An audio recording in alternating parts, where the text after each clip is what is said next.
Hey guys, it's time to Nefus and chill, and in this video today I'm going to be showing you guys my Warden healer build for Battlegrounds. A lot of you have been watching me do a lot of Battlegrounds, and this is a build I recently came up with to heal Battlegrounds and to kind of play with friends, and that's pretty much it. I wouldn't recommend really using this build solo as a healer because you never know what you're going to get. Battlegrounds matches are always a mixed bag, but I do at least recommend having at least one friend in a damage setup and going into Battlegrounds with this build. So far I haven't lost a Battlegrounds match yet on this healer. It's actually pretty tanky. It's really significantly it turns the tides quite a bit, and that just goes to show that healing is very significant in Battlegrounds, especially when there's no CP involved or champion points involved. So let's get right to it. We have 2 Troll King. Now you do have the option of doing like 2 Blood Spawn just to make yourself a bit more resistant, but so far, like with 5 or 6 people just trying to kill me, I haven't really found the need to do Blood Spawn. Like I'm really tanky, and the Troll King also does proc quite a lot on both yourself and your 3 other teammates, because your health is always dipping below 50% health, especially when people are trying to burst you down. They tend to focus the healer quite a bit, and you'll definitely need the health recovery from this. Almost 1500 health recovery for 10 seconds, and every 2 seconds, so that's about almost 1900 or a little bit over 1900 quick recovery, I believe.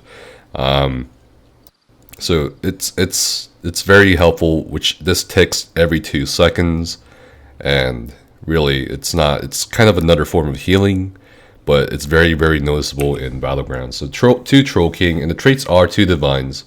Now I'm going to show you guys the rest of the setup here, and I'm going to show you that it's not a very hard setup. You don't need too expensive of an investment into this, or gold mats to improve your armor. You can just go into the Battlegrounds PvP and just start playing. 5 Seducers on body. We have a mix of gold and purple, but it doesn't really matter if it's purple or gold. We have 2 infused pieces on the body and 3 impen on the small pieces. And Seducers is really consistent. Not only does it give you 2 instances of magical recovery and a bonus stat of max magicka, we also get a flat 10% cost reduction to all our magicka costing abilities. And the alternative set to this was False God, and in ways False God is a bit better than Seducer, but if you don't have access to Elsewhere, or you haven't farmed Sunspire yet for perfected or non-perfected False God, Seducers is a very solid set. I know on my stream someone else also recommended Bright Throat for the Stample. That's also a good set as well, but primarily if you just want to get in there quick, 5 Seducers is definitely good. 5 Seducers, 2 Troll King, and on Jewelry and Sword and Board we have Transmutation. And this is partly the reason why I feel safe going 2 Infused, 2 Divine, and 3 Impen. The Transmutations gives you quite a bit of crit resistance. Not only does it give you another 2 instances of magical recovery, it also gives you a spell crit. And when you heal yourself or an ally with a healing over time ability, which is any hot, grant them 1259 critical resistance for 20 seconds. And this is pretty much going to be proccing all the time on both yourself and your team. And traits wise, keep it arcane. You don't have to do anything fancy with it. We have 3 enchantments for magical recovery.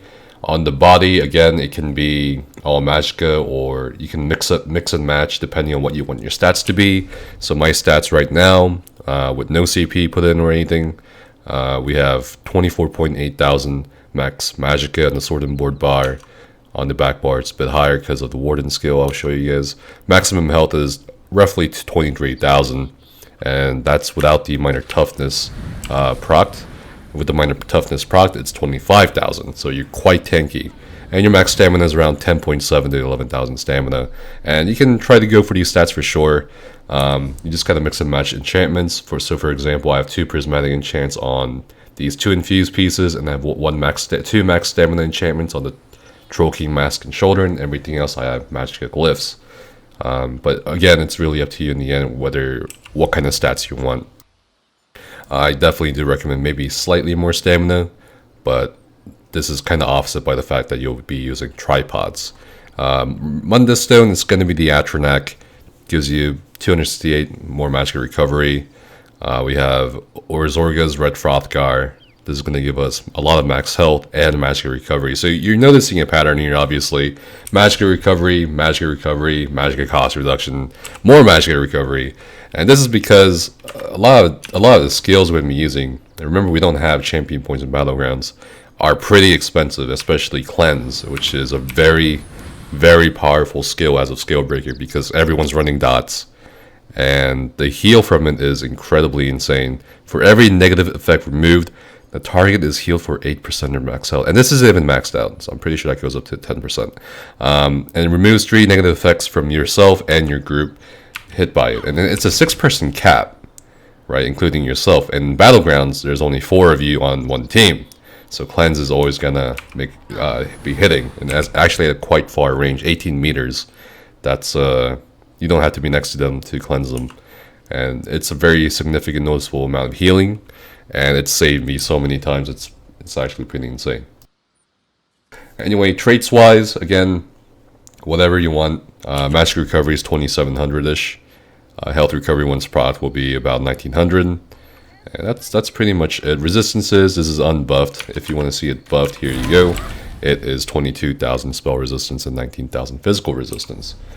Trait-wise on the weapon and shield, we're going to have impenetrable in the shield, so that's a total of 4 impen traits. And we do have defending on the one-hander just to give us a bit more mitigation, like 2% extra mitigation against both physical and spell-based damage. And we're going to be slotting Drain Health Poison number 9 on both bars. And this is just kind of a standard poison if you want to use poisons. To not only inflict debuffs on the target you're focusing down, but also to give yourself some sustain. Lastly, we have Black Rose Perfected Restoration Staff. You can run non-perfected, but I happen to have perfected. And I would suggest the trait to be powered, and this will boost your basic healing done in Battlegrounds, which is very necessary. And I'll be going back to this weapon once we go over the sets or the skill bars real quick. So on the Sword and Board bar, we have Budding Seeds, and this is a very, very good heal over time to have down, and this will also proc Transmutation. We have Ice Fortress, the Minor Protection, plus it gives group members in your team to not slot a Major Resolve, Major Ward skill. So if you are coordinating in a full group, or an actual team in Battlegrounds, then you can definitely tell them, okay, you have another free slot available. Keep in mind though that unlike the other morph, it does have a shorter radius, so you gotta kind of keep on them, which in most Battlegrounds matches you will be on them. We have Shimmering Shield, and this is really, really, really essential, especially for encounters when you need to protect yourself against the ranged Mag Sorgs and Mag Blades and ranged whatever, the snipers, especially the snipers. And it also gives you major heroism, which is nice. Blue Betty, not only does it purge one effect from me every time you cast it, it's free sustain. It's just, why not? Why wouldn't you have it? It doesn't cost anything to cast it. It gives you magic back, and it's also self-purge. It's gonna even be better next patch when it's cleansing every X amount of seconds. Energy Orb. Now, this is kind of debatable, but I would recommend something else besides Harvest Synergy to, give some sustain back to your group. And since an Energy Orb can be synergized off of, just one orb can be synergized by multiple people, this is incredibly crucial to have, I feel, in a Battlegrounds match for 3 other teammates to have. Like, they'll probably never run that sustain as long as they watch their resource management, and you are providing an orb every 20 seconds. And it's a good amount of healing too once they do synergize it. And there are also certain maps, like the lava one, where there's like certain crevices or little tunnels you can like line of sight in, and you can shoot an orb through that to heal people. And it's a lot of healing, just such a cramped space. So I do highly recommend Energy Orb. Healing Thicket.